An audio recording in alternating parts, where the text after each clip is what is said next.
Hello everyone, I'm Jessica Jia Zixuan, a senior from NYU Shanghai, majoring in business and marketing. Today I am honored to share my thoughts about how we can promote art education for students in rural areas. More specifically, I'll use my hometown Henan province in China as an example.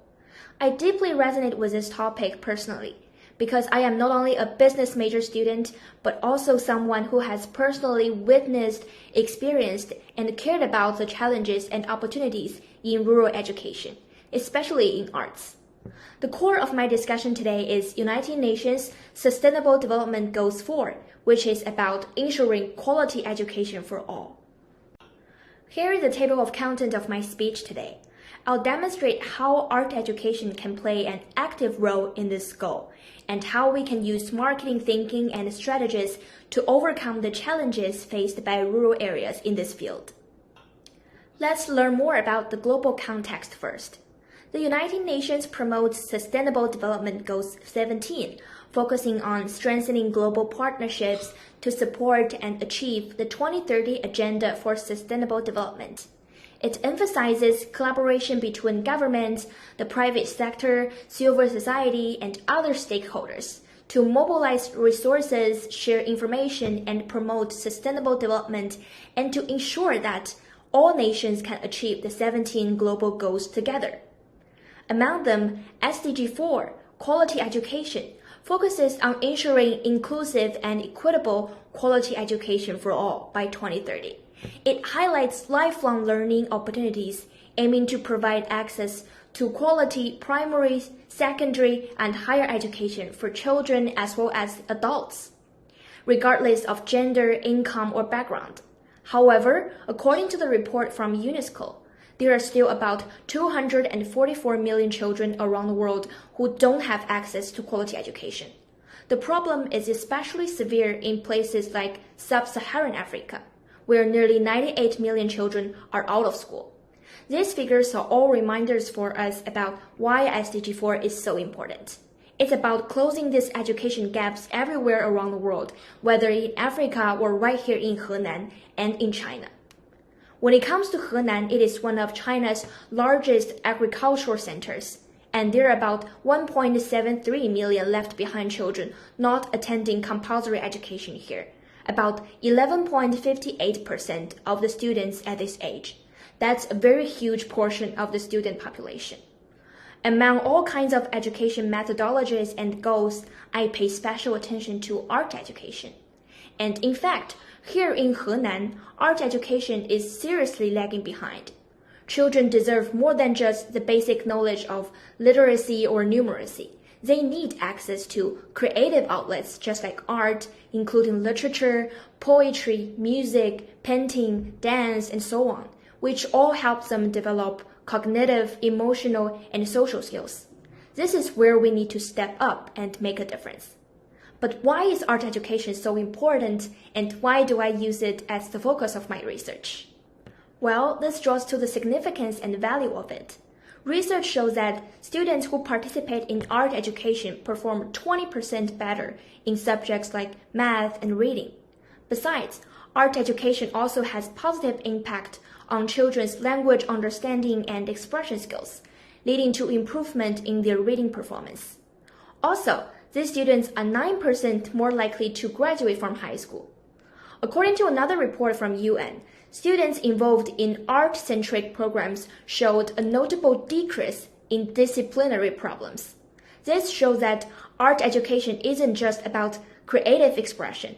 There are real, measurable benefits for students, not only in educational settings, but also for students' overall development of their skills and personalities. It's important for developing critical thinking, creativity, and emotional intelligence, all of which are fundamental to achieving the goals of SDG 4. When it comes to the situation in Henan, however, the problem is that resources are scarce. The distribution of art education resources is also very uneven in many places. Many schools don't have enough art teachers, facilities, or materials. Some schools have basic art programs, but many have none at all. The situation, to a very large extent, limits people's understanding and participation of it. both parents and students aren't fully aware of how important art education is, so that they have very low engagement, even if the local schools or governments arrange some art-related programs or activities for them. In fact, data has shown that around 96% of rural schools across China do not meet national standards for music and arts education equipment, let alone undeveloped cities and places similar to rural Henan. To truly reach the goal of quality education for all, we need to start addressing these gaps, especially in rural places. Now, I want to share my personal field study experiences with you. I worked as a volunteer in a voluntary team during my senior high school. We went to a village primary school in Luoyang, Henan. Despite helping with daily teaching work of subjects like Chinese, math, and history, we noticed that the school did not have art classes like music or fine arts. We were surprised at the situation because we believed that art lessons would be so common and essential for primary school children like them. So, we volunteer teachers helped with designing new curriculum and course content of art lessons for them. We made some slides to present in our class and combining games and teamwork into class materials to raise the students' interest and participation. We had 18 teachers in total contributing to the art classes and workshops, and till the end, we had engaged more than 280 students from the 3rd to 6th grade of the school in 2 dance classes and 4 music singing classes. I am good at dancing personally and have personal experiences learning Chinese dance, so I helped a lot coming up with easy but interesting dance and thinking about how we could make the learning experience of the children more easier and much more joyful. During the first few art classes, only 30 to 40% of students were willing to participate in. They did not know what the class was really about, and they preferred to play footballs on the playground. But gradually, as they slowly found out the real happiness and joy during the learning process, the students' participation rate rose to 100% in all of the following classes. We were more than glad and proud to see that they were concentrated and enjoyed themselves during the class. That's the true meaning of why we designed these kinds of class and wanted to immerse the children with the joy of arts. During our voluntary work, we also had some home visits and had interviews with the parents and families of the students. We engaged with 16 families in total and asked for their opinions about the new art lessons. It turned out that the satisfaction rate of the parents was about 87.5%.